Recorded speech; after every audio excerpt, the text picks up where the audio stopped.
ஓம் சாந்தி.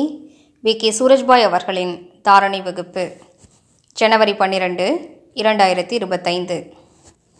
நாம் மகான் தபஸ்விகளாக ஆக வேண்டும்.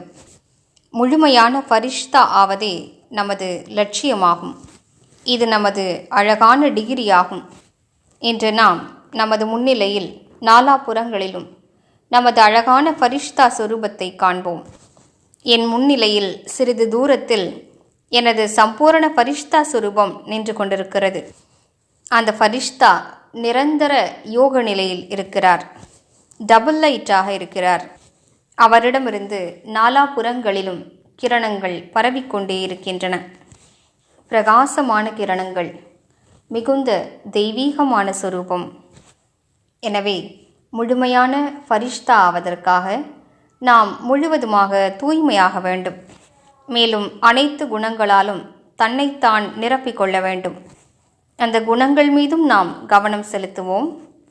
திருப்தி தன்மை, அகங்காரமற்ற தன்மை, உள்நோக்குத்தன்மை, சரளத்தன்மை, சகிப்புத்தன்மை, மேலும் அனைவருக்காகவும் சுபபாவனைகள்.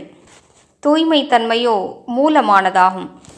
இந்த அனைத்து குணங்களின் மீதும் நாம் விசேஷமான கவனம் செலுத்துவோம். ஃபரிஷ்தா என்பவர் எப்போதும் திருப்தியாக இருப்பார். அகங்காரத்தின் அடையாளம் கூட அவரிடம் இருக்காது. மிகுந்த சரளத்தன்மை மிகுந்தவர், ஆனால் மிகுந்த சக்தி வாய்ந்தவர். எனவே இந்த குணங்கள் மீது மிகுந்த கவனம் செலுத்துவோம். மேலும் தன்னைத்தான் லேசாக வைத்துக் கொள்வோம்.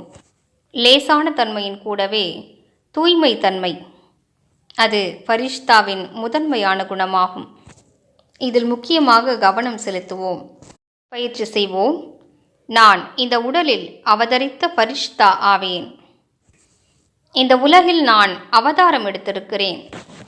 அனைவரையும் தூய்மையாக்குவதற்காக, அனைவருக்கும் இறை செய்தியை வழங்குவதற்காக, உலகில் தூய அதிர்வலைகளை பரப்புவதற்காக இவ்வுலகில் நான் அவதரித்திருக்கிறேன். இந்த கலியுகத்தின் கடைசி நேரத்தில் நாலாபுறங்களிலும் மோசமான அதிர்வலைகள் பரவி இருக்கின்றன. அவற்றை நான் அழித்தாக வேண்டும். எனவே இன்று நாம் நாலாபுறங்களிலும் தூய அதிர்வலைகளை பரவச் செய்வோம். மேலும் யாரை பார்த்தாலும் அவர்களை தூய்மையான பார்வையில் பார்த்து தூய்மையான அதிர்வலைகளை பரவச் செய்வோம். ஒரு உயர்ந்த லட்சியத்தை நோக்கி நாம் நடக்கும்போது தன்னைத்தான் மிகுந்த சக்தி வாய்ந்தவராக ஆக்கிக் கொள்வது முக்கியமானதாகும். அப்போது வெற்றி நமது ஒவ்வொரு அடியிலும் நம்மிடம் வந்து சேரும். மேலும் பாபாவுக்கு மிகுந்த நம்பகத்திற்குரியவராக நாம் இருக்க வேண்டும்.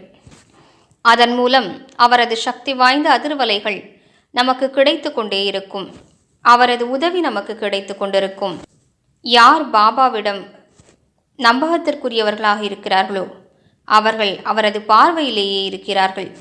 பாபா எப்போதும் அவர்களுக்கு உதவி புரிகிறார். நமது சக்தி வாய்ந்த மனநிலையின் மூலமாக வீணானவற்றை முற்றிலும் அழித்து விடுவோம். இதனைத்தான் உக்கிரமான ரூபங்களாக தேவதைகளை காட்டுகிறார்கள். விகாரங்களின் மீது நாம் உக்கிரமான ரூபத்தை தெரிப்போம். அவற்றின் மீது கடுமையான பார்வை வைப்போம். உனக்கும் எனக்கும் எந்த உறவும் இல்லை. நீ என்னிடம் வரவே முடியாது. தூரத்திலேயே ஓடிப்போய்விடு. உன்னை நான் சதா காலத்திற்காக ஒதுக்கிவிட்டேன். ஆமாம், முன்பு உன்னோடு நட்பாக இருந்தேன். ஆனால் இப்போதோ இறைவனோடுதான் என்னுடைய நட்பு. நீ என்னை ஏறெடுத்து கூட பார்க்க முடியாது. இப்படிப்பட்ட கடுமையான பார்வை வைத்து விகாரங்களை அழித்து விடுவோம். நான் மாஸ்டர் சர்வசக்திவானாவேன் என்று இன்றைய நாள் மிக நன்றாக பயிற்சி செய்வோம். நான் மிகுந்த சக்தி வாய்ந்த ஃபரிஷ்தா ஆவேன்.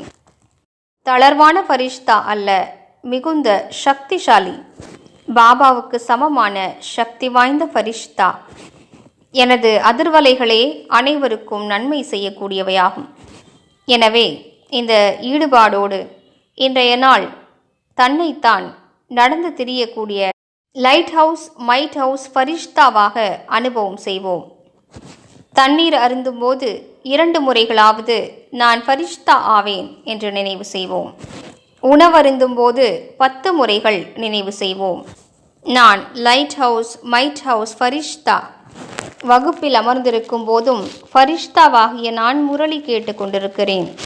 மேலிருந்து பாபாவின் கிரணங்கள் என் மீது பொழிந்து கொண்டிருக்கின்றன. யாரை சந்தித்தாலும் அவசியம் ஒரு முறையாவது நான் ஒரு ஃபரிஷ்தா என்று நினைவுபடுத்திக் கொள்வோம். எனவே முழு நாளும் நமது ஃபரிஷ்தா சொரூபத்தில் நிலைத்திருப்போம். பாபாவிடமிருந்து அதிர்வலைகளை கிரகித்துக் கொள்வோம். மேலும் நாலா புறங்களிலும் பரவச் செய்வோம். இதன் மூலம் நமது மனநிலை உயர்ந்துவிடும். நமது தூய அதிர்வலைகள் உலகிற்கே நன்மை புரியும். ஓம் சாந்தி.